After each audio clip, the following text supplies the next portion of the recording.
Olá, muito boa noite, muito obrigada pelo seu carinho, pela sua participação. Hoje vamos falar de um Brasil que ainda parece um pouco distante de um momento de calma, de um momento de paz. Temos vivido com tantas discussões pró e contra impeachment, pró e contra novo governo, bate-boca entre amigos, famílias, xingamentos de coxinhas, mortadelas. Eu gosto muito das redes sociais, decidi fazer uma brincadeira no Twitter.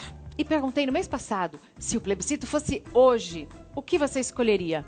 Para minha surpresa, mais de 40% dos meus seguidores votaram pela volta da monarquia. E foi uma enquete com quase 6 mil votos. Mas se isso acontecesse, quem seria o nosso rei? E quem são nossos príncipes? A Casa Verde Claro fica depois da curva, na subida de uma rua pouco movimentada de um bairro residencial de São Paulo. Nós vamos conhecer um morador de uma família ilustre brasileira.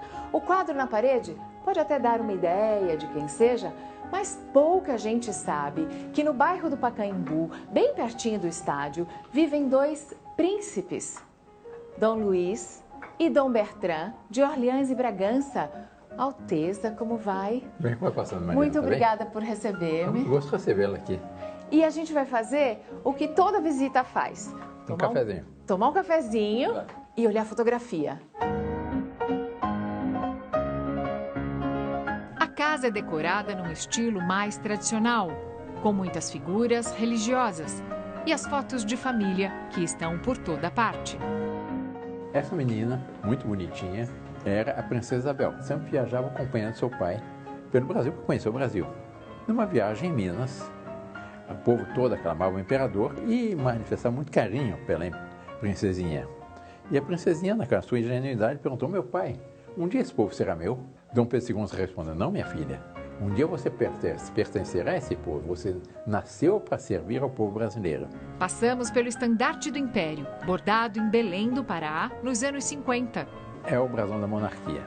Aqui está a coroa imperial, aqui está o brasão, que estava na bandeira imperial e que era o brasão de Dom Pedro II, apenas enriquecido com esse brasonete que era dos Orleans, do Conde d'Eu. O que é esse brasão? Aqui estão, era na monarquia, as províncias, hoje são os estados. Aqui no fundo está a cruz de Cristo, que estava nas velas das caravelas de Cabral. E essa esfera dourada era o que chama a esfera armilar, que era um instrumento de navegação daquele tempo. Foi com esse instrumento de navegação que os portugueses aqui chegaram em 1500. O quadro do tataravô fica na sala de estar. Dom Pedro I de um lado e a Imperatriz Leopoldina do outro, a primeira chefe de Estado brasileira. Quem presidiu a ata da reunião do Conselho de Estado em que se decidiu juridicamente a nossa independência, no dia 2 de setembro de 1822, foi Dona Leopoldina. Foi ela que assinou a ata da reunião em que juridicamente se decidiu a nossa independência. Nas fotos antigas, um pouco de aula de história, um pouco das lembranças de infância. Essa aqui é minha mamãe, quando era jovem. Linda. Neta do rei Luís III da Baviera.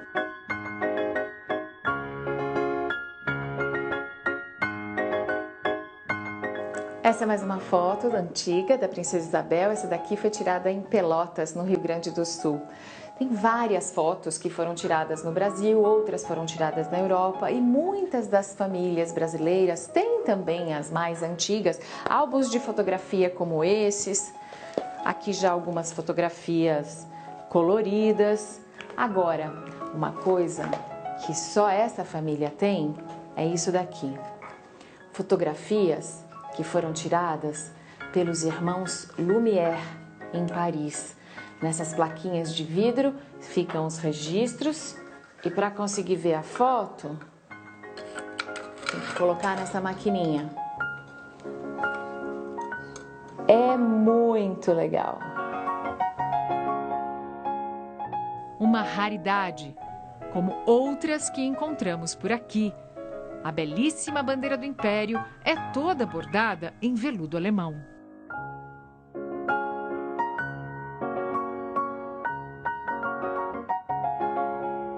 E em cada cantinho da casa, uma surpresa diferente. Essa cristaleira guarda miniaturas dos porta-estandartes, cada estandarte representando um rei de Portugal. São bandeiras que atravessaram os séculos. E até um cinzeiro tem as armas do Império. Mas quando a gente acha que já acabaram as surpresas, depois de mostrar a bandeira do Império, eles trazem pra gente uma caixa de veludo verde e o símbolo P, Pedro II. A gente abre e encontra a espada de Dom Pedro II.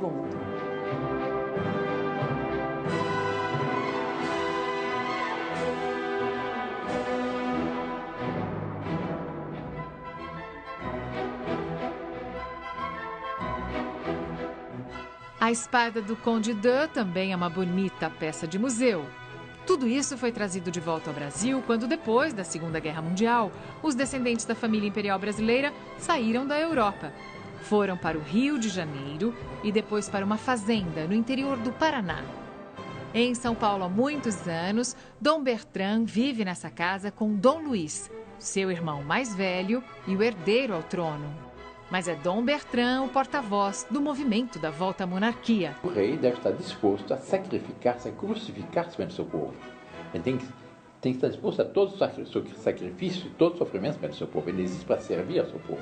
Então agora a gente vai deixar Dom Bertrand ir à missa e a gente conversa um pouco mais com ele aí no estúdio.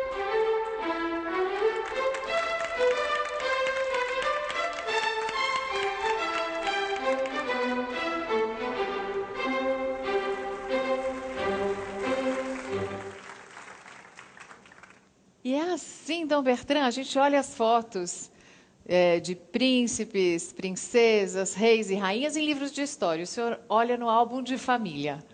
O senhor é tataraneto... Tataraneto de Dom Pedro II. Tataraneto de Dom Pedro II. Bisneto da Princesa Isabel. E bisneto da Princesa Exato. Isabel. É verdade que a Princesa Isabel era bastante amiga do Santos Dumont? Ela não só era amiga, mas ela protegia Santos Dumont. Quando Santos Dumont fazia os seus voos em Paris, ela levava um farnel para que Santos Dumont tomasse um lanche antes dos voos. Porque os campos de Bagatelle eram longe da cidade. E depois ele deu uma medalha de Nossa Senhora das Graças para que o protegesse nas suas aventuras aéreas. Uma medalha de Nossa Senhora. A gente estava falando, até um pouco antes de Dom Bertrand ir com Dom Luís à missa, que a monarquia está sempre muito ligada à religião, que não existe uma coisa sem a outra. Não. Por quê? Porque a monarquia está... Deus fez o mundo de uma forma monárquica. Deus fez o mundo... A família, por exemplo, a célula básica da sociedade é a família. Qual é a estrutura política de uma família? O pai é rei, a mãe é rainha e os filhos são os príncipes herdeiros. Numa fazenda, o fazendeiro é um pequeno rei. Numa província, normalmente, existe um líder na província que tem a sua autoridade. E, na nação, o rei é o pai dos pais. Então, Bertrand, a gente, nesse programa, usa muito as redes sociais, permite que as pessoas façam todo tipo de perguntas, a gente gosta de responder a quaisquer dúvidas. O Mauro Taliaferri, que faz essa ponte, não é, Mauro? Boa noite, Dom Bertrand. Boa noite a todos. Nós recebemos muitas perguntas que vieram, que chegaram. O pessoal usa a hashtag Mariana Godoy Entrevista para mandar as perguntas para a gente. Chegaram muitas. Tanto perguntas assim de pessoas mais curiosas a respeito do funcionamento da monarquia e algumas perguntas também no sentido de que movimentos existem hoje para restaurar a monarquia no Brasil. Então, eu gostaria até de começar por essa. Quem enviou, por exemplo, foi o Wenderson Ganda. Ele pergunta o seguinte: há algum movimento organizado para propor o retorno da monarquia ao Congresso Nacional? Existe um sentimento monárquico no Brasil e há um movimento que procura coordenar essas várias iniciativas que há pelo Brasil inteiro a favor exatamente da restauração da monarquia. Em São Paulo, existe o Pró-Monarquia, que é, por assim dizer, o órgão que coordena esses vários grupos que vão surgindo pelo Brasil afora. Mas esses grupos surgem como que por si. Não há uma pessoa... Espontaneamente. Espontaneamente por quê? Porque as pessoas estão cansadas com a República. As pessoas tiveram, em 1993, a oportunidade de escolher. E a monarquia teve pouco mais de 10% dos 13% votos. dos votos válidos. Dos votos válidos. O senhor acha que esse número seria diferente hoje? Mesmo naquela ocasião, se tivesse havido igualdade de condições, seria diferente. Em 88, quando entrou em vigor a atual Constituição, resolveram fazer essa consulta. Mas nós não tínhamos quadros, nós não tínhamos meios, havia 99 anos de deformação da história pela República, toda a máquina governamental contra, boa parte da grande imprensa contra, a deformação de 99 anos da história, etc. Quer dizer, nós tínhamos tudo contra. O senhor fala deformação de 99 anos de história. Qual é a versão monarquista da história do momento da proclamação da República? A proclamação da República é uma minoria. No Império havia dois principais partidos, o Partido Conservador e o Partido Liberal, que se alternavam no poder conforme os resultados das eleições. Em certo momento, fundou-se o Partido Republicano, que tinha toda a liberdade. O máximo que eles conseguiram eleger foram 4 deputados. Nas últimas eleições do Império, em agosto de 1889, elegeram apenas 2. Quer dizer, é um partido absolutamente nanico. A República resultou de um golpe de Estado. A República foi um golpe? Foi um golpe de Estado, um golpe militar. Um golpe dos de uma que minoria do Exército. Segundo os historiadores militares, eles afirmam que apenas 1/3 dos membros do Exército queriam a República. Era a guarnição do Rio. As outras não eram favoráveis à República. De qualquer maneira, a República foi declarada em 15 de novembro e no dia 18 a família real saiu do Brasil. Exatamente. A família foi presídio. Logo depois da proclamação, houve quem sugerisse até que o imperador fosse executado, fosse morto. Na França foi o que aconteceu. Não foi o que aconteceu. Não, aqui não. Na França, na Rússia. Exato, na França, na Rússia, em vários países, sim. Mas no Brasil, não. Pelo lado da bondade brasileira, etc. E, sobretudo, sim, Deodoro não era republicano. Marechal Deodoro da Fonseca. Há uma carta do Marechal Deodoro no Arquivo Histórico Nacional, ao seu sobrinho, chamado Clodoaldo da Fonseca, em que ele disse textualmente: meu sobrinho, não te metas em coisas republicanas. No Brasil, república e desgraça completa são a mesma coisa. Por que ele proclamou a República? Por que a República foi proclamada, de acordo com os livros de história, os historiadores, sob o ponto de vista da monarquia? Os historiadores constatam isso, está provado. Quando Deodoro saiu do Campo Santana, na manhã do dia 15 de novembro de 1889, ele não bradou viva a República, mas sim viva o imperador. O golpe tinha em vista não a República, tinha em vista o gabinete do Visconde de Ouro Preto, com o qual havia desavença com os militares. No entardecer do dia 15, foram dizer a Deodoro que o imperador havia chamado para a presença do Conselho de Ministros, no lugar do Visconde de Ouro Preto, a um político gaúcho, Silveira Martins. Quando lhe disseram isso, Deodoro teve um sobressalto. Este não, nunca. Por quê? Esse não. Porque ele tinha um ódio mortal contra o Silveira Martins. Porque quando ele fora comandante da praça de Porto Alegre, militar em Porto Alegre, ele havia disputado com o Silveira Martins os amores da filha do Barão Triunfo, Adelaide. E a Adelaide teve o bom gosto de preferir o Silveira Martins. E ele ficou muito despeitado, tinha um ódio de morte contra Silveira Martins. Porque, na realidade, a República é um regime que nasceu da disputa de uma mulher. E deu no que deu. A República foi, então, sob um golpe de uma minoria de militares que não representava ao Exército Nacional. Tem que ter um apoio. Perdão? Tem que ter um apoio, não tem? Havia um certo clima no Rio de Janeiro, havia um grupo de conspiradores, sobretudo eles tinham um domínio completo da guarnição do Rio. Havia uma elite também que queria a República, que preferia a República. Não, ministros não. Haviam alguns políticos, alguns líderes, por exemplo, Quintino Bocaiúva, o Major Solon, Aristides Lobo e outros, eram republicanos. O próprio Rui Barbosa era republicano. Rui Barbosa, quem redigiu o decreto de proclamação da República foi o Rui Barbosa. Aliás, depois se arrependeu amargamente. Como fazer para trazer de volta esse clima de ética e de serviço pelo povo? Porque a própria monarquia também pode ser corrompida. Houve corrupção na história do mundo. Desde que houve o pecado original de Adão e Eva, houve corrupção na humanidade. Agora, o que está provado é que as monarquias são incomparavelmente mais moralizadas do que as repúblicas. Vamos ouvir as perguntas das pessoas na rua para o senhor, Dom Bertrand. Então, eu queria começar com essa pergunta. Vamos lá. Eu gostaria de saber a opinião do Dom Bertrand a respeito do afastamento da Dilma. Se, com isso, o Temer assumindo é o caminho ideal para o país voltar ao rumo certo. O que aconteceu nesses últimos dias foi um basta da parte do povo brasileiro.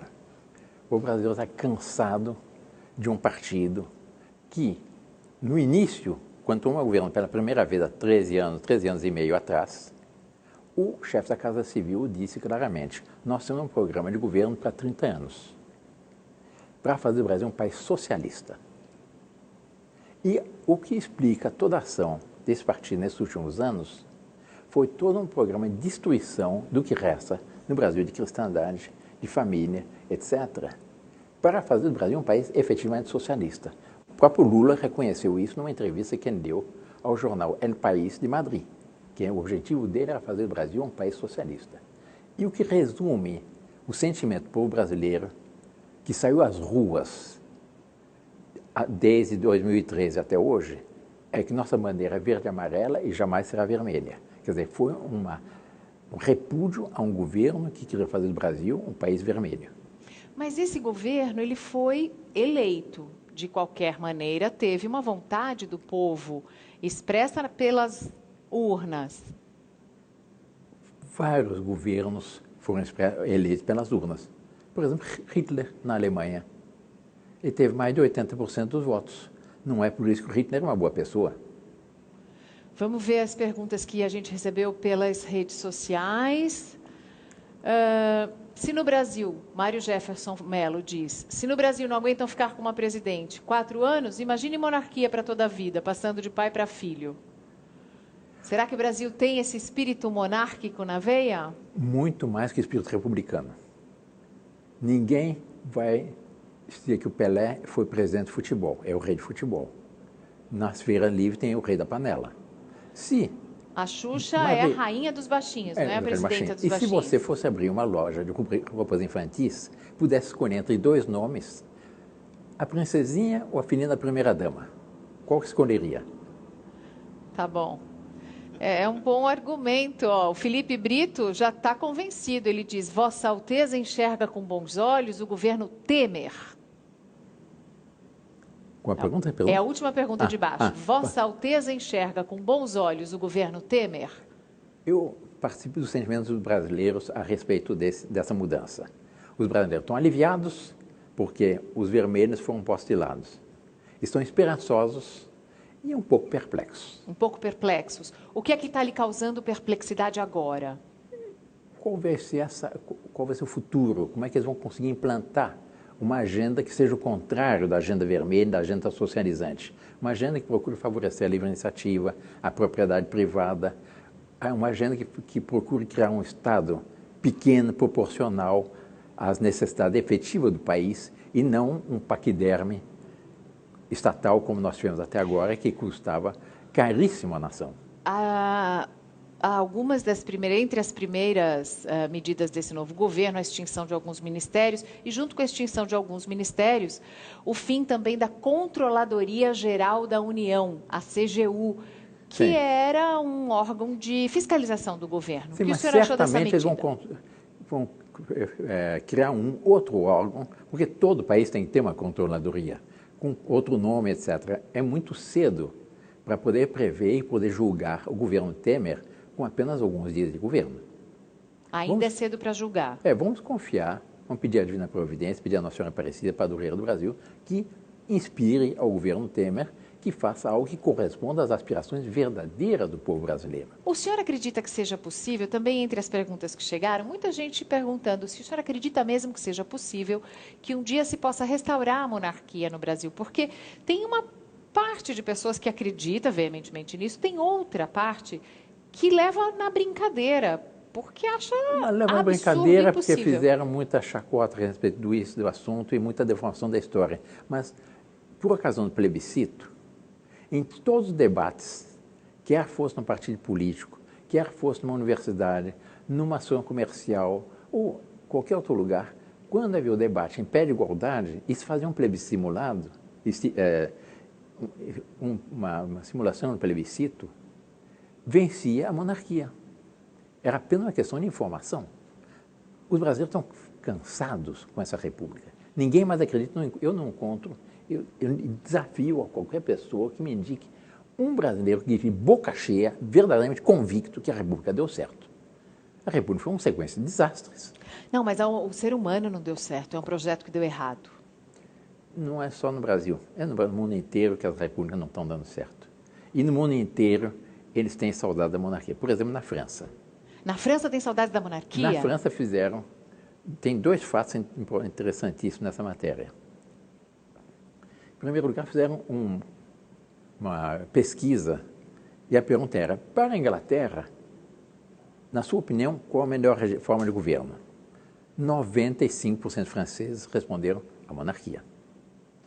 Depois, em 1989, por ocasião do segundo centenário da Revolução Francesa, o governo francês promoveu festejos e toda sorte. Foi um fiasco absoluto. Os 200 anos da queda da Bastilha foram um fiasco. A televisão francesa fez uma apresentação do julgamento, uma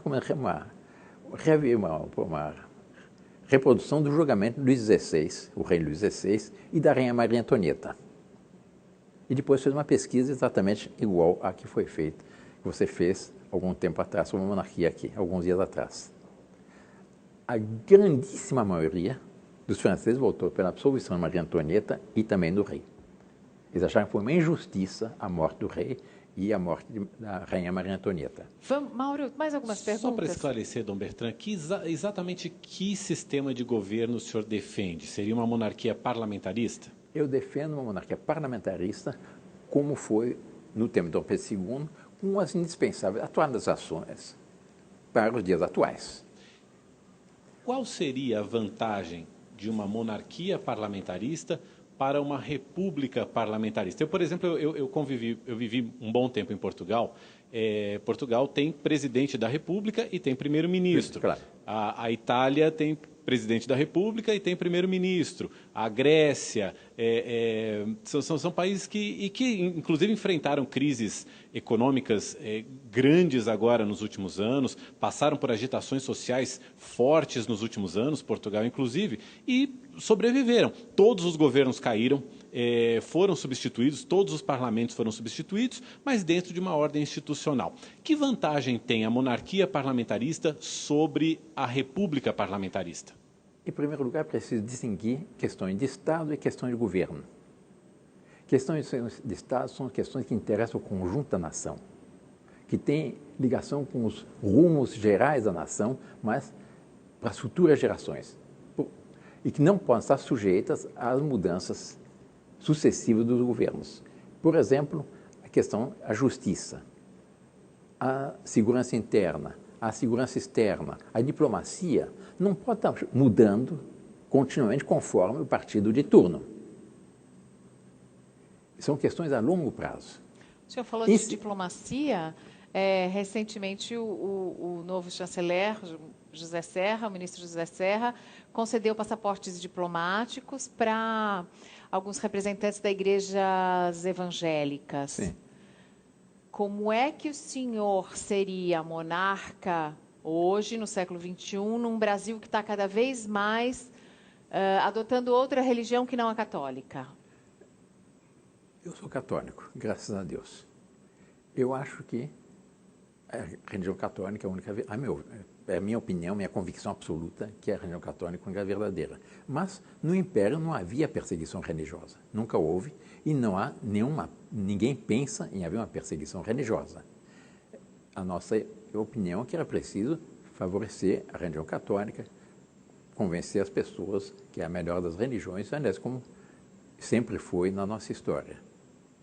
Agora, perseguições religiosas não há razão nenhuma. Havia uma convivência muito grande entre as várias religiões no tempo do Império, sem nenhuma restrição. Eu não vejo por que agora mudar aquilo que deu tão certo no Império. Agora, num retorno da monarquia, o Estado continuaria sendo laico? Ou haveria novamente uma união com a Igreja Católica? O que era preciso haver uma troca de bons ofícios entre a esfera espiritual e a esfera temporal. Hoje em dia diz que o Estado é laico. Quem pôs o PT no poder? A igreja teve uma participação muito grande. O Lula reconhece isso nas entrevistas do país, claro. Que foi a teologia de libertação, foi a esquerda católica, com a qual não estou de acordo. Quer dizer, dizer que são esferas absolutamente separadas, isso não existe. É como querer separar o corpo da alma. Mas existe uma questão cultural e social, que é o que o senhor está abordando, mas existe uma questão de Estado. Haveria, de alguma forma, uma determinação de Estado, uma nova união igreja-Estado, ou isso se manteria separado? Nas circunstâncias atuais, não há condições para restaurar a união da igreja e do Estado. Porque existem problemas, como católico eu devo lamentar, na igreja, não na igreja, porque a igreja é perfeita, é o corpo místico de Cristo, mas entre os homens da igreja, da esquerda católica, da teologia de libertação, Dom Helder Câmara e toda essa agitação que houve no Brasil, das comunidades eclesiais de base, etc., com a qual nós absolutamente não estamos de acordo. E existe um sentimento católico autêntico, que aliás que está crescendo muito, e que é a restauração das nossas tradições católicas. O senhor é da Opus Dei? Não. E da TFP? A TFP hoje está na mão de outros. Hoje eu faço parte do Instituto Plínio Correia de Oliveira. Do Plínio Correia, sim. Que foi o fundador da TFP. Foi o fundador do TFP, TFP, Tradição, Família e Propriedade. Exato. Mas hoje existe o Instituto Plínio Correia de Oliveira, que está continuando a obra da TFP. Porque o senhor é bastante conservador e a gente vê e faz todo sentido que um príncipe seja conservador, mas eu gostaria de mostrar agora as perguntas. É questão de bom senso. Eu queria mostrar as perguntas. Pois não. Que chegaram pelas redes sociais, Sim. Perguntando como o senhor discursaria para a parcela mais à esquerda da população. Como o senhor falaria com os movimentos sociais, se o senhor reconhece como legítimos o MST, a UNE, e se o senhor abriria o seu discurso para as pessoas de esquerda. Eu já fiz palestras até para o PT, por causa do plebiscito. No fim, eu tinha a maioria do meu lado. Agora, eu não concordo nem com o MST, nem com o MTST e outros movimentos que estão inteiramente aparelhados por um grupo ideológico que não corresponde aos sentimentos do Brasil, dos brasileiros. A prova qual é? Que o MST hoje em dia é uma minoria e nunca foi aceito pela opinião pública brasileira. O MST, se cortasse as verbas estatais, desapareceria. Esse MST, o ME, do Movimento dos Trabalhadores Sem Teto, que surgiu agora como da noite para o dia, como surge um cogumelo. E apareceu um tal de Boulos, que ninguém conhecia, de repente agora está nos galerões da imprensa. Isso não corresponde à realidade. É uma coisa inteiramente artificial, paga com dinheiro, sabe Deus de onde, e era simplesmente preciso cortar as verbas, porque não se justifica que se financie pessoas que invadem as propriedades privadas, invadem as fazendas, invadem as casas aqui em São Paulo. O centro de São Paulo foi todo, ele está depredado. O próprio Hotel Otom, que está ao lado da prefeitura, já foi invadido várias vezes, agora está todo murado. Isso tudo é artificial. O povo brasileiro não concorda com isso. O povo brasileiro, ele é sumamente conservador. Ele é mesmo. Pelo menos os representantes do povo brasileiro no Congresso demonstraram isso, que são bastante conservadores. A gente vai, agora depois do intervalo, mostrar como foram preservadas alguns objetos e uma parte da história do período do Império aqui no Brasil, mas depois do comercial com Dom Bertrand. Até já.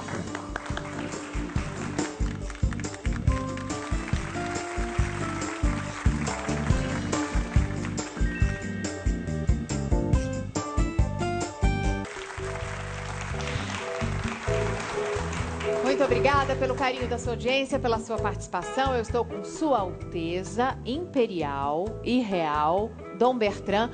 Dom Bertrand, porque a gente está resumindo, né? Mas o seu nome completo qual é? É Bertrand Maria José Pio Januário Miguel Gabriel Rafael Gonzaga de Orleans Bragança. Porque é de Orleans Bragança e tem mais um sobrenome em alemão. Não, o nome de mamãe, tradicionalmente nós não usamos, seria Wittelsbach, que é da família Casa Real da Baviera. Da Baviera. Então, acaba tendo alguma ligação com a família real da Inglaterra também, não?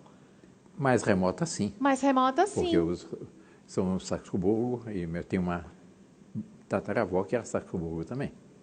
Todas as famílias têm as árvores genealógicas e esses estudos que vão É uma das vantagens da monarquia, porque os problemas em geral se resolvem de família. Em vez de haver guerras, se faz uma reunião de família e acabam se resolvendo os problemas. Não no caso da Áustria com a França e com a Inglaterra. Não, mas é que a França aí já é república. É verdade, é verdade.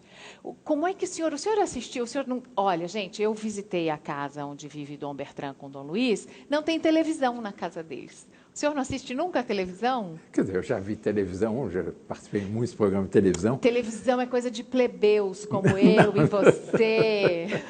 Mas em casa, papai nunca quis ter. Uhum. E eu também não prefiro um bom livro a uma televisão. Não quero ofender nenhum telespectador, mas eu prefiro um bom livro. Então, o senhor não assistiu pela televisão ao casamento do príncipe William com a princesa Catherine? Assisti. Gostou? Achei tudo. Assisti como bilhões de pessoas no mundo assistiram. Qual é a importância de um futuro rei da Inglaterra se casar com uma pessoa do povo comum? Uma escolha dele. Mas não é importante para a manutenção da monarquia, para o futuro da monarquia? Não. Não é uma questão relevante, mas eu preferiria que ele tivesse casado com uma princesa. Mas depois que ela casou com ele, não vira uma princesa? Na Inglaterra, sim. Ela virou duquesa. Né? Ela ganhou duquesa. Um título. Ela ganhou o título de duquesa. Duquesa de Cambridge. Na França, dizem que o rei faz da camponesa princesa, rainha. Essa é uma imagem da Rainha Elizabeth. Rainha Elizabeth que teve um dos reinados mais longos na Inglaterra. E a gente está falando sobre esse tempo de reinado. E teve uma pergunta dizendo que o brasileiro não aguentou nem 4 anos com uma presidente. Como é que ele aguentaria a monarquia? Com a mesma naturalidade com a qual se aguenta durante toda a sua vida, com verdadeiro amor à própria mãe, à avó e os ancestrais. Como família. Porque, na realidade, uma nação é, antes de mais nada, uma grande família com um destino em comum a realizar. Uma nação não é uma empresa. Uma nação, sobretudo, não é uma disputa contínua de partidos políticos, onde um está se degladiando com o outro e o que interessa são, sobretudo, as futuras eleições, não as futuras gerações. A grande diferença da república com a monarquia é que nas repúblicas estão continuamente pensando nas futuras eleições. Na monarquia, os reis pensam nas futuras gerações. Agora a gente tem visto tantas notícias dizendo o mercado quer isso, o mercado quer aquilo, os investidores estrangeiros querem que o Brasil isso ou aquilo. A gente remunera muito os fundos de pensão dos estrangeiros. A gente paga muito. É justo isso? Eu acho o seguinte, que o Brasil tomou uma série de empréstimos que não eram proporcionais à nossa necessidade, porque nós temos um governo hipertrofiado que custa excessivamente caro ao conjunto da nação. E o resultado é que a dívida que vai externa e interna vai aumentando dia a dia. Isso eu acho uma injustiça para o povo brasileiro. Uma injustiça para o povo brasileiro. Mas qual é a injustiça? É um governo hipertrofiado, que gasta demais, perdulário. Mas, Dom Bertrand, muita gente vai reclamar de ter que tomar conta, ter que sustentar a monarquia. As pessoas já se queixam do número de ministérios. Elas não iriam se queixar de ter que sustentar a família real também? É muito mais barato sustentar uma família real do que a República com suas sucessivas eleições. O Palácio de Buckingham, da Rainha Elizabeth, com todo o seu esplendor, custa 2/3 do Palácio do Planalto. O Palácio de Buckingham custa menos que o Palácio do Planalto? O Palácio de Buckingham, da Rainha Elizabeth, com todo o seu esplendor, custa 2/3 do Palácio Planalto. Eu não tenho como checar isso agora, mas eu adorei essa informação. Sem contar os custos das eleições. As eleições presidenciais custam alguns bilhões de dólares a cada 4 anos. Quem vai gastar $1 bilhão a cada 4 anos? Aqui tem uma pergunta do Sérgio, perguntando quantos são os membros e quanto se estimariam os gastos anuais com uma família real e como seriam suportados diante da lei de responsabilidade fiscal. Dom Pedro II teve sua dotação estabelecida pelo parlamento em 1840. Eram 800 contos de réis por ano. Em 1889, continuavam os 800 contos de réis por ano. Com isso, ele sustentava sua família, dava bolsa de estudos para estudantes pobres, um dos quais foi Deodoro da Fonseca. Ele mandava estudantes para o exterior, artistas como Pedro Américo, e nunca aumentou sua dotação. Bastou que viesse a República, que Deodoro imediatamente pediu uma dotação de 1.200 contos de réis por ano. Aumentou de 50% logo depois do 15 de novembro. O que custa caro é a República. A República é perdulária. A monarquia é sóbria, como é sóbria a economia de uma família. Rui Barbosa, autor da Declaração da República, da Proclamação da República, dizia: na monarquia o parlamento é uma escola de sadistas. Na República transformou-se numa praça de negócios. Porque eu não consigo deixar de pensar que seria um retrocesso, que seria uma volta a um passado, que seria uma coisa antiquada a gente voltar à monarquia. Antiquado é a República, que foi um regime inventado por um filósofo grego chamado Platão, escreveu o seu livro A República, e imaginou uma forma de governo que não fosse familiar, baseado em questões abstratas, números, geométrica, uma coisa utópica, e que nunca deu certo. Ao passo que as monarquias resultaram da própria ordem natural das coisas. Foi uma continuação da família, em que existe um vínculo de afeto e de confiança entre o chefe de Estado e o povo. Um vínculo de proteção, um vínculo que estimula as qualidades do povo. Essa é a grande diferença. Ao passo que a República, o que vale são os interesses. E os interesses imediatos. Eu quero ficar rico amanhã. É o que nós vimos. Basta ir a Brasília para ver aqueles carrões na rua, toda aquela fartura, etc., etc., tão diferente do resto do Brasil. Muito diferente. Brasília realmente é um mundo à parte. Eles dizem que é uma ideia da fantasia. Uma outra criação dos gregos, a democracia. O senhor acha que deu certo? A democracia autêntica, sim. Mas a democracia não pode se limitar-se a pôr um papelzinho numa caixa a cada 4 anos, hoje em dia apertar um botão. A democracia é um regime no qual existe uma verdadeira representatividade, quer dizer, no qual o representante é conhecido e pode ser controlado pelos seus representados. Isso havia no tempo da monarquia, muito mais autenticamente do que na República. A prova é que no segundo reinado, Dom Pedro II, ele reinou durante 49 anos. Nesse segundo reinado, as eleições se realizaram religiosamente de acordo com os calendários eleitorais. Não há uma acusação de qualquer historiador, qualquer falcatrua da parte do imperador ou qualquer violação das regras democráticas. Uma democracia autêntica. Como funcionaria na prática uma participação da população no caso de monarquia? Havia na monarquia as eleições, com uma diferença, era o voto distrital. Então, era muito mais possível o controle da parte dos representados com relação aos seus representantes. E eu acho que deveria haver um sistema que, por exemplo, que existe em outros países, que é o recall. Se o representante não corresponde às expectativas e procura tirar vantagem, ele pode ser cassado pela população. Recall é uma possibilidade, é uma proposta bastante interessante mesmo. Certamente. Recall, daqui a pouco vai estar no Congresso uma proposta de recall. Vai, Mauro. Só esclarecendo que o Dom Bertrand ele sempre se refere a uma monarquia constitucional parlamentarista. A gente não está falando daquele tempo em que os reis tinham poder absoluto. A gente não está falando da monarquia absolutista, exatamente, tá, gente? Só que os historiadores são unânimes em dizer que qualquer presidente da República de hoje tinha incomparavelmente mais poder do que qualquer rei absolutista. Por exemplo, no caso francês, há estudos muito interessantes que mostram a diferença entre o poder do atual presidente da República com relação a Luís XIV, o Rei Sol. O Rei Sol não cruzava um município sem autorização do burgomestre. Ele não passava diante de uma senhora sem tirar o chapéu. Fosse ela uma princesa, fosse ela uma servidora, uma empregada. Por quê? Porque havia o respeito naquele tempo. Com outra diferença. No tempo do Rei Sol, o rei absoluto, como os historiadores procuram denegrir, qualquer francês podia entrar no Palácio de Versailles em qualquer dia do ano. Não havia nenhuma limitação. A única condição, se fosse homem, tinha que ter uma espada à cinta.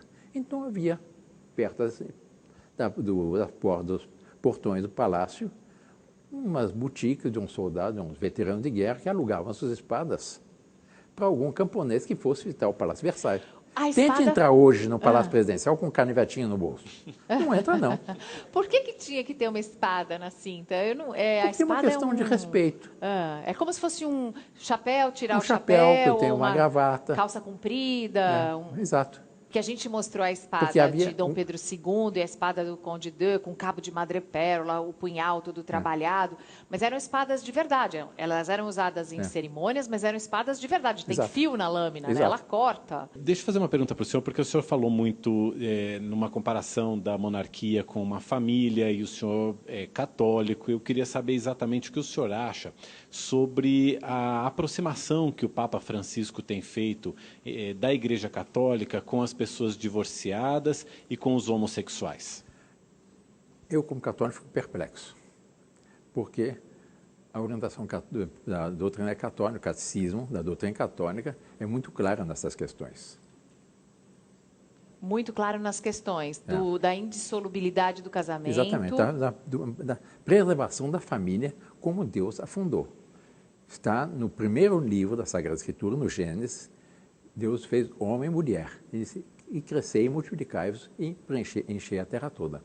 Mas agora que a terra já está tão cheia de gente, tudo bem que não seja mais para procriar e viva o amor, não? O mundo,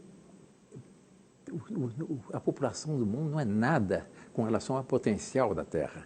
O Brasil sozinho alimentaria várias vezes, tem um potencial para alimentar o planeta várias vezes. Eu vou voltar a um assunto mais delicado, então, já que o senhor é tão conservador e católico, eu vou voltar ao assunto mais delicado com duas perguntas das redes sociais. Da Natasha, que quer saber sua opinião sobre a descriminalização do aborto e o casamento homoafetivo, e o Adrien, que diz que é monarquista e é homossexual. Ele gostaria de saber como ficariam os direitos dos gays numa eventual restauração da monarquia.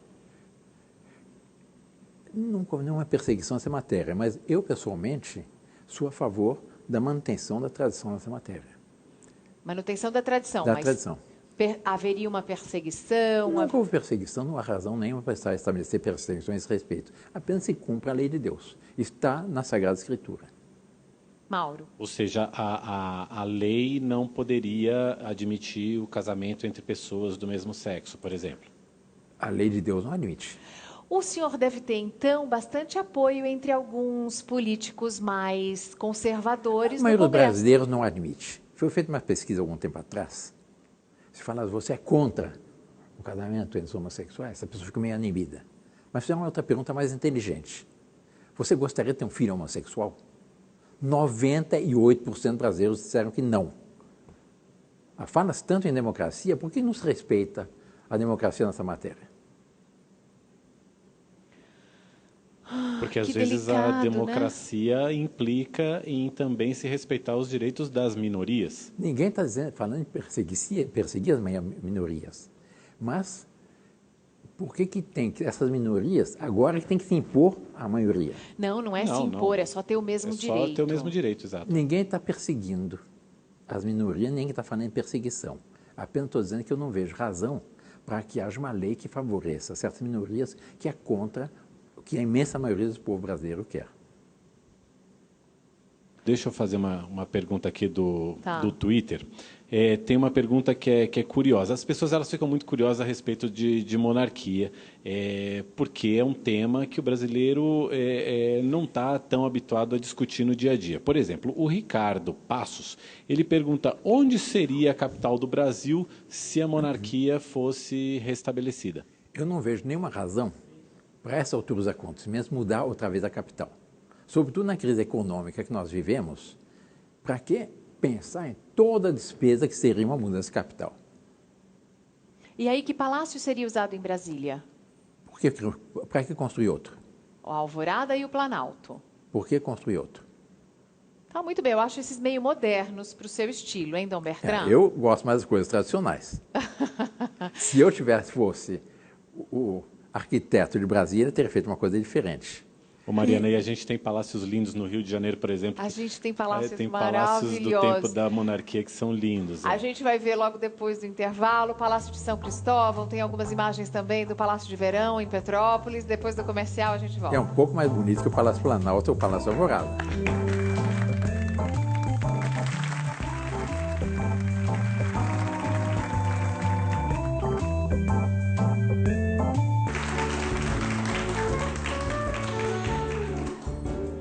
Então, um pouquinho de aula de história, um pouquinho de bate-papo, uma conversa informal com Dom Bertrand de Orleans e Bragança, Sua Alteza Imperial e Real.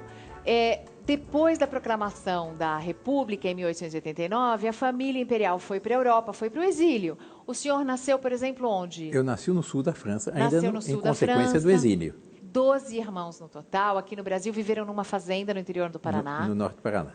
No norte do Paraná? No norte do Paraná. Como foi essa infância? Eu acho que para nós foi uma bênção viver numa fazenda. Porque quando papai chegou do exílio, praticamente não tinha nada.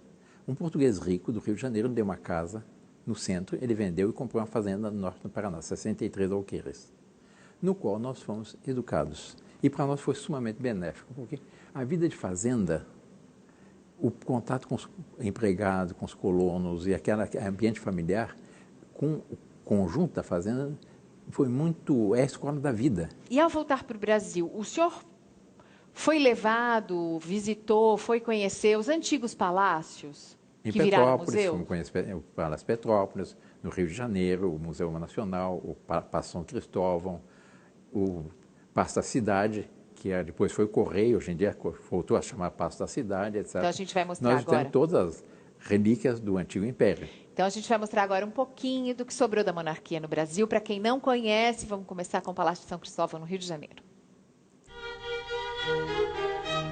Dá para acreditar que foi aqui que viveu a família real assim que desembarcou no Rio de Janeiro em 1808? Essa foi a casa deles até a proclamação da República em 1889. Neste palácio, que hoje é o Museu Nacional, viveram de Dom João VI a Dom Pedro II. São 3 andares, cada um com 4.000 metros quadrados. Cabia aqui a família toda, mais os agregados e os escravos. Esse aqui era o Jardim das Princesas. Sabe quem gostava de descansar aqui? Ninguém menos do que a Princesa Isabel, aquela que aboliu a escravatura. Além dela, as crianças também passavam muito tempo aqui. Sabe qual era o passatempo delas? Colar conchinhas e pedacinhos de azulejo para decorar superfícies. Olha só o que elas fizeram com o que costumava ser um chafariz. O palácio conserva até hoje muitas peças originais, como a decoração das salas. Essa aqui é a Sala do Trono, que foi construída por Dom Pedro II. Aqui acontecia um ritual que veio de Portugal, a cerimônia do beijamão. As pessoas da comunidade vinham aqui uma vez por semana para beijar as mãos do imperador e da imperatriz. Passado e presente se misturam aqui dentro. A antiga Casa da Realeza hoje funciona como museu. A instituição científica mais antiga do país é também o maior museu de história natural e antropológica da América Latina. A primeira vez que eu tô aqui, eu tô super encantada. Eu nem imaginava que tinha tanta riqueza, um acervo tão grande e uma variedade de coisas para ver, né? Passear por aqui é dar vida e cores às aulas de história e até de biologia. Foi muito enriquecedor daqui. Gostei de tudo, achei maravilhoso. Quem começou a coleção foi Dom João VI, que fundou o museu e doou as primeiras peças que representam a Batalha de Constantino. Objetos que, de tão preciosos, estão num cofre. Depois veio Dom Pedro I, que trouxe as múmias da coleção egípcia. Mas a maior contribuição para o acervo veio de Dom Pedro II. Ele gostava muito de estudar, se interessava pelas ciências em geral. Foi ele quem trouxe a fotografia para o Brasil e dizem até que a primeira ligação telefônica do país foi feita por ele daqui para a Fazenda Santa Cruz, que fica no subúrbio do Rio. O imperador Dom Pedro II adquiriu peças de várias culturas e civilizações, indígenas, africanas, do Pacífico, greco-romanas, brasileiras e até objetos das escavações das cidades de Herculano e Pompeia, na Itália, que desapareceram depois da erupção do vulcão Vesúvio. O Museu Nacional tinha tanto prestígio que atraiu personalidades como o cientista Albert Einstein, que há 90 anos esteve aqui.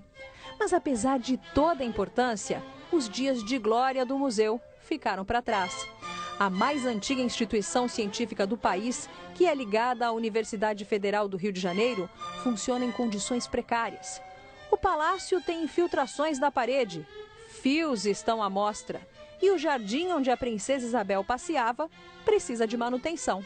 Em 2015, o museu, que recebia cerca de 280 mil visitantes por ano, fechou as portas por 11 dias, porque não tinha dinheiro para pagar os funcionários da limpeza. O número de visitantes tem caído muito por conta da localização dentro da Quinta da Boa Vista. O parque, que é do município, sofre com a falta de investimento e de segurança.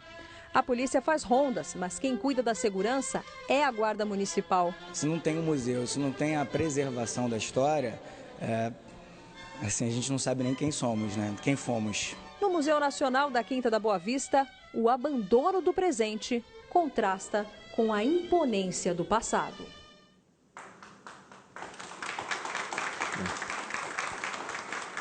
Qual foi a sua impressão quando o senhor conheceu e hoje, quando o senhor vê o estado do que sobrou de patrimônio? Eu acho que é lamentável o estado em que deixaram o nosso patrimônio.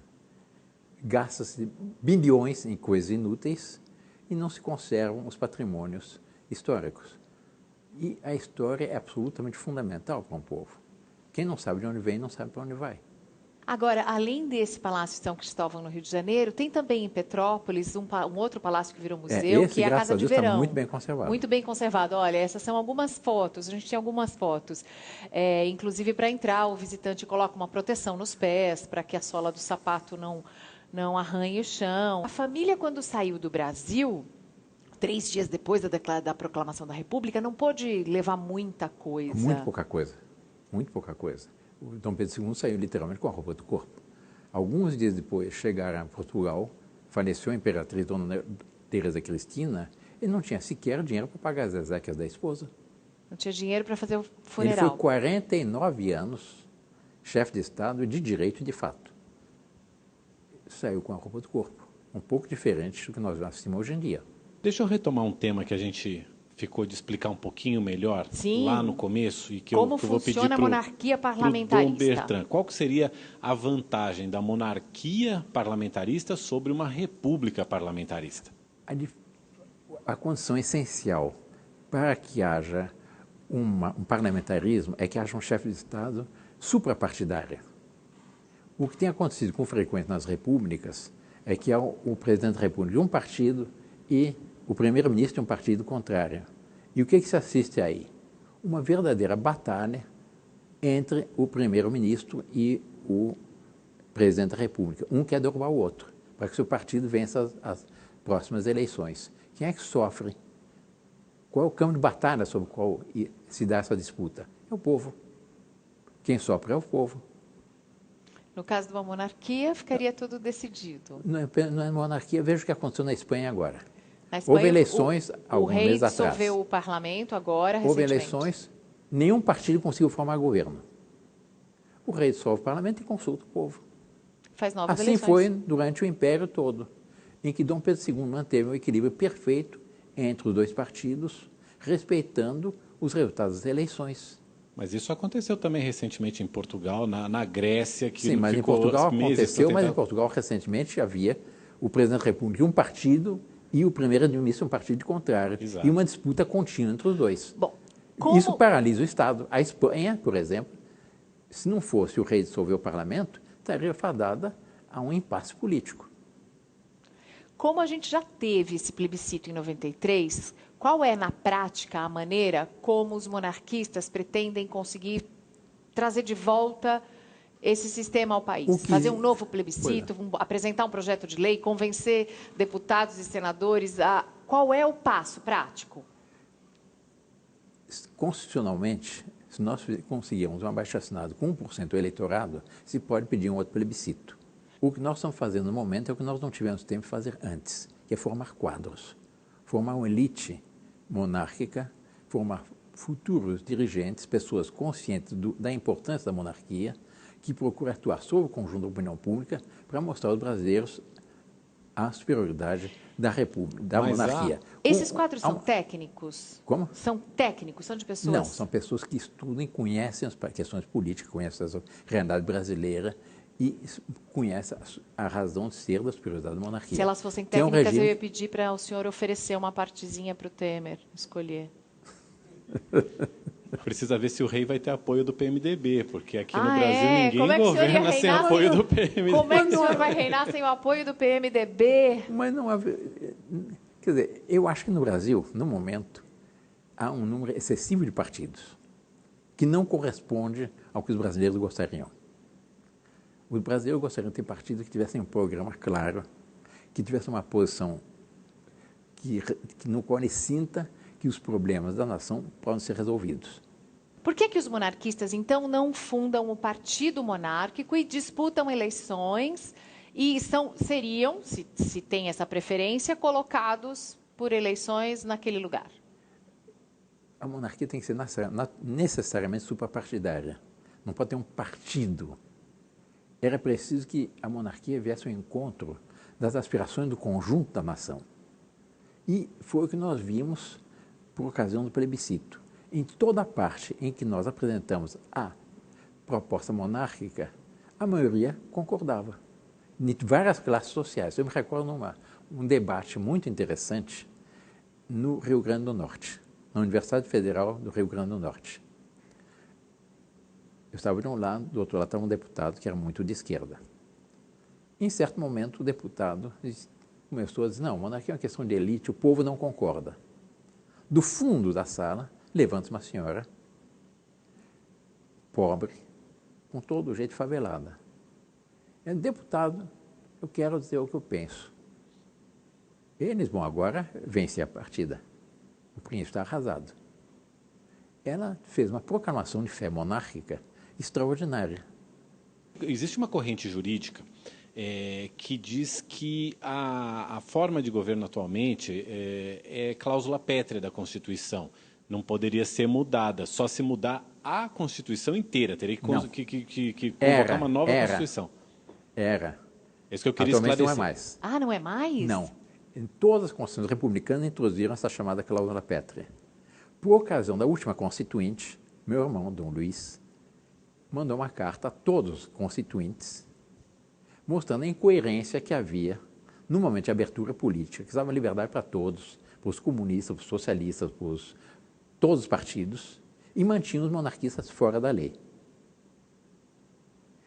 Quando essa cláusula constitucional foi votada, ela foi derrogada, foi repudiada pela imensa maioria dos constituintes. Só votaram a favor da manutenção dessa cláusula ditatorial contra a monarquia o PT e o PCdoB. Todos os outros partidos votaram contra. Eu sei que o senhor trabalha viajando pelo Brasil, fazendo... E o que eu fico impressionado é que a aceitação da ideia monárquica é cada vez maior. Muitas pessoas pensavam que com o plebiscito aquilo seria radical sobre o ideal monárquico no Brasil. E não foi. Foi exatamente o contrário. O que me impressionou nas redes sociais foi a quantidade de jovens a favor da monarquia. Sobretudo isso. E outro aspecto interessante. Em todas essas manifestações que houve recentemente no Brasil, de norte a sul do Brasil, vieram pessoas com a bandeira da monarquia. Mas de norte a sul do Brasil. Essas fotos são na Avenida Paulista. Foram aceitas com a maior naturalidade e vistas até com muita simpatia. Se aparecesse uma bandeira vermelha do PT, seria enxotado. Até na frente do Congresso Nacional, numa das manifestações, foi hasteada a bandeira da monarquia. E a polícia só percebeu algumas horas depois e ficou 4 horas tremulando na frente do Congresso Nacional. As questões são muito simples de resolver. Do ponto de vista socioeconômico, respeite 3 princípios que a nação enfloresce. Quais são? Livre iniciativa, porque onde não há livre iniciativa, se inibe a capacidade criativa de um povo. Propriedade privada, a garantia da propriedade privada, porque a propriedade é a garantia da liberdade. Qual a definição de propriedade? Essa definição é dada pelo Papa Leão XIII. Trabalho acumulado. Eu trabalho o dia a dia para o meu sustento. Eu trabalho algo a mais do que necessário para o meu sustento. Dia após dia, eu acumulo isso. Isso é meu. Se eu não for dono do fruto do meu trabalho, eu sou um escravo do Estado. A propriedade privada é a garantia da liberdade. Aliás, tem 2 mandamentos da lei de Deus que garantem a propriedade privada. Não furtar e não cobiçar as coisas alheias.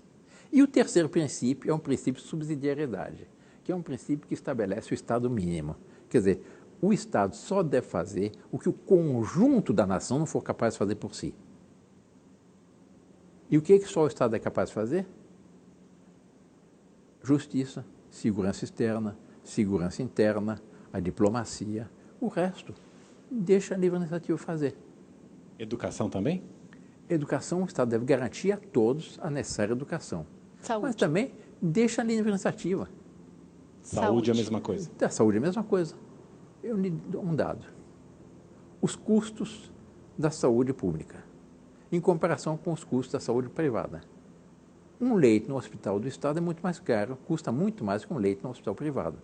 E eu garanto que os dois, a Mariana e você, têm um plano de saúde privado. E se tiverem doentes, não vão para o SUS. Não, mas eu gostaria que o SUS funcionasse para quem precisa, para quem não tem essa isso possibilidade. Eu concordo inteiramente. Eu gostaria que ele funcionasse 100%. melhor. Mas havia no Brasil uma instituição benemérita, Santas Casas. As Santas Casas foram fundadas por uma rainha de Portugal, por Dona Leonor. 70% da assistência da saúde pública eram as Santas Casas, não custava nada. Compare o que eram as Santas Casas, quem conheceu o interior do Brasil, quem conheceu aqueles tempos, como eram recebidos, os doentes, os pobres, recebidos com amor. Com amor. Porque eles viam naquele enfermo um irmão em Nosso Senhor Jesus Cristo, era um filho de Deus como eles. E eram tratados como irmãos. Um pouquinho de Estado e religião, com uma discussão sobre monarquia. Mas se completa. Aqui com Dom Bertrand, de Orleans e Bragança. Muito obrigada, Dom Bertrand. Não é sempre que a gente tem uma alteza imperial e real no nosso estúdio. Muito obrigada pelo privilégio de ouvi-lo e de conhecer o seu ponto de vista. Eu soube que o senhor gosta muito da Santa Joana d'Arc. Que ela foi uma grande heroína. Então, esse é o presente da nossa... Nunca se valorizou tanto as mulheres quanto a Igreja valorizou. E quanto as monarquias valorizaram. As monarquias valorizaram as mulheres. Muito mais que as repúblicas. Muito bom. Com isso eu sou obrigado a concordar, tá, gente? Muito mais do que as repúblicas, a monarquia valoriza as mulheres. Essa é uma imagem da Santa Joana d'Arc, que ajudou a libertar a França, mas depois foi traída e entregue aos ingleses, né? Ingleses, exatamente. Queimada na fogueira como uma bruxa. Eu faço uma pergunta apenas para completar a questão das mulheres. Sim. A maioria dos brasileiros conhece o nome das suas imperatrizes, que eram casadas Dona Leopoldina com Dom Pedro I, Dona Teresa Cristina, casada com Dom Pedro II, e a Princesa Isabel. Eu lhe pergunto, algum brasileiro conhece o nome da esposa do presidente da República? Da Dona Marcela? Bela, agora a Dona Marcela, porque está saindo na televisão. Mas alguém se lembra? Dona Ruth Cardoso. Dona Marisa Letícia. Dona Marisa Letícia. Sim, mas são poucos. Mas vai um pouco mais atrás. Quem foi a mulher vencedora de... Tinha uma linda, Teresa Goulart. Linda. Mas ficou tão pouco tempo, né? Ainda bem, né? Ainda Dom bem. Bertrand de Orleans e Bragança, bastante coerente com seus ideais monárquicos. Muito obrigada, Dom Bertrand. Muito obrigada. Essa aqui é para o senhor na sua mesa. Eu fico muito contente, porque eu sou